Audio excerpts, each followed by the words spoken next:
किसानों पे हमला बंद करो,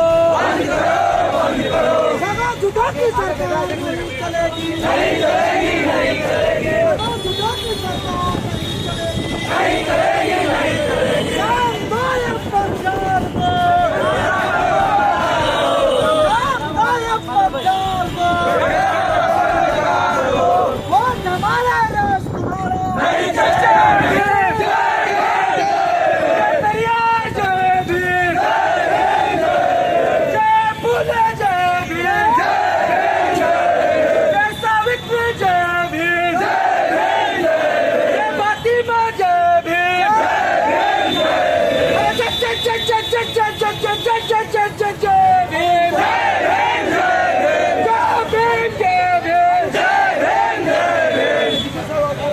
सरकारी संस्थानों को निजी करना बंद करो, सरकारी संस्थानों को निजी करना बंद करो, बंद करो,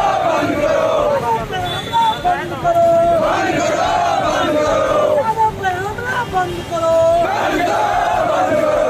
जुटो की सरकार नहीं निकाला है। और ये सिर्फ एक इंटीमेशन है। भीम आर्मी के कुछ पदाधिकारी और कार्यकर्ता रोड पे हैं। अगर भीम आर्मी पूरे देश में उतर गई तो ये सरकार को और इस चड्डीधारियों को देश छोड़ के भागना पड़ेगा।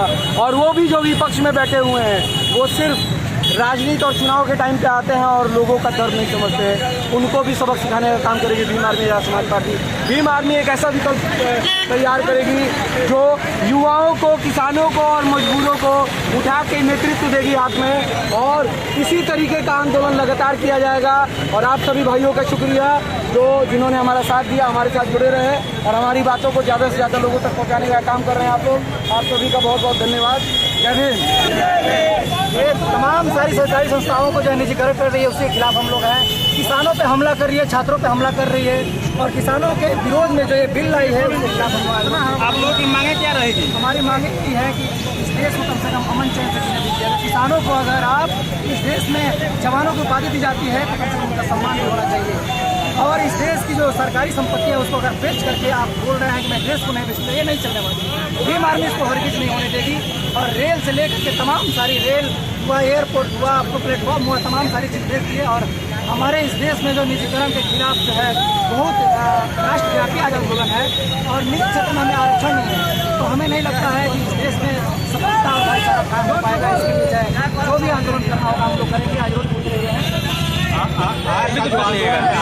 आज का जो आंदोलन है वो निजीकरण के खिलाफ है और आज भी किसानों के खिलाफ जो भी लाया आदेश आया उसके खिलाफ है।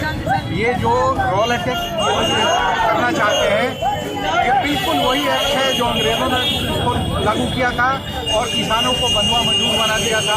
आज ये देश के जो अंग्रेज हैं, जो घरेलू अंग्रेज हैं, आज उन लोगों ने फिर वही एक रोल अटैक लेकर आया। इसका नाम दूसरा है, लेकिन इसका जो दूरगामी परिणाम होगा वो ये होगा कि किसान मजदूर अपने ज़मीन पे, अपने ही ज़मीन पे बंधुआ मजदूर बन के रहेगा और ये हरगिज़ नहीं होने देंगे हम लोग। और इसके लिए चाहे जिस स्तर की लड़ाई लड़नी पड़े ये बहुजन समाज उसके लिए तैयार है।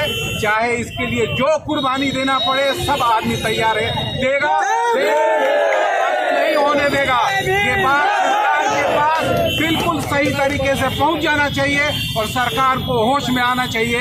ये जो आवाज़ जो उठ रही है, ये जो आग लगी है, इस आग में जब अंग्रेजों की सरकार जल के खाक हो गई तो इनको कौन पूछता है?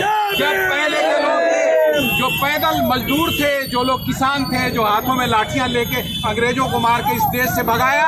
आज तो हमारे पास संसाधन भी है, हम एजुकेटेड भी हैं, हम शिक्षित भी हैं। तो सरकार को ये समझना चाहिए कि उस वक्त से आज में बहुत फर्क है, बहुत ज़्यादा ताकतवर है हम, हमको कम नहीं आंका जाए। और सरकार ये समझ ले कि उसकी जो षड्यंत्र है इसको किसी भी कीमत पर लागू नहीं होने देंगे।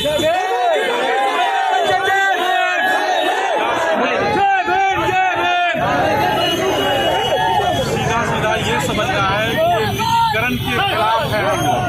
और ये आंदोलन तब तक चलेगा कि निजीकरण वापस व्यवस्था ले लिया जाए। आप बताओ कि अगर निजीकरण हो गया, रेलवे निजीकरण हो जाता है, तो जो हमारे गरीब लोग दिल्ली की, मुंबई की सफर करते थे तो 100 रुपये के टिकट पे जाते थे, पहले 150 के टिकट पे जाते थे, लेकिन आज जो माहौल हो गया है वो 500 का टिकट हो जाना अगर प्राइवेट होगा। तो ये लड़ाई हम लोगों को लड़ना है, हर हाल में लड़ना है, चाहे इसके लिए हम लोग जिस स्तर पे जाना पड़े। तो आंदोलन ये रहेगा। आज हम लोग ये चिट्ठी देंगे माननीय जिला अधिकारी जी को, हमारे माननीय राष्ट्रपति जी के लिए, और ये जाएगा चिट्ठी। उसके बाद से क्या आता है, मतलब वहाँ से क्या हम लोगों को संदेश मिलता है, उस संदेश के हिसाब से हम लोग काम करेंगे और आगे आंदोलन जारी रहेगा। और जब तक जारी रहेगा तब तक कि ये वापस नहीं हो जाए और किसानों का बिल वापस ना हो जाए, तब तक ये आंदोलन रहेगा।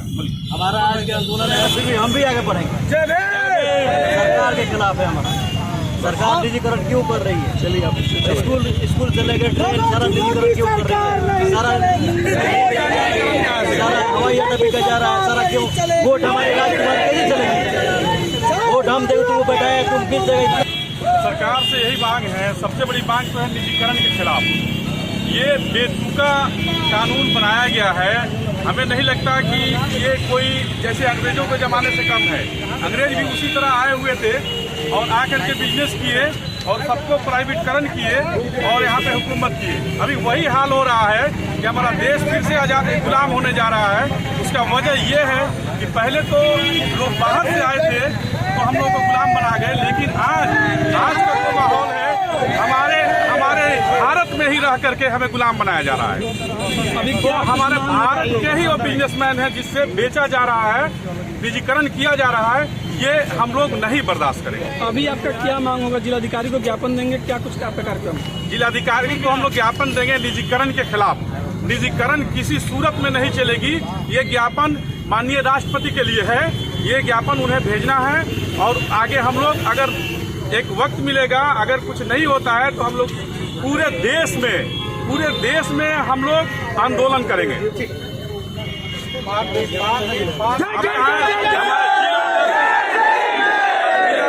कर रहे हैं।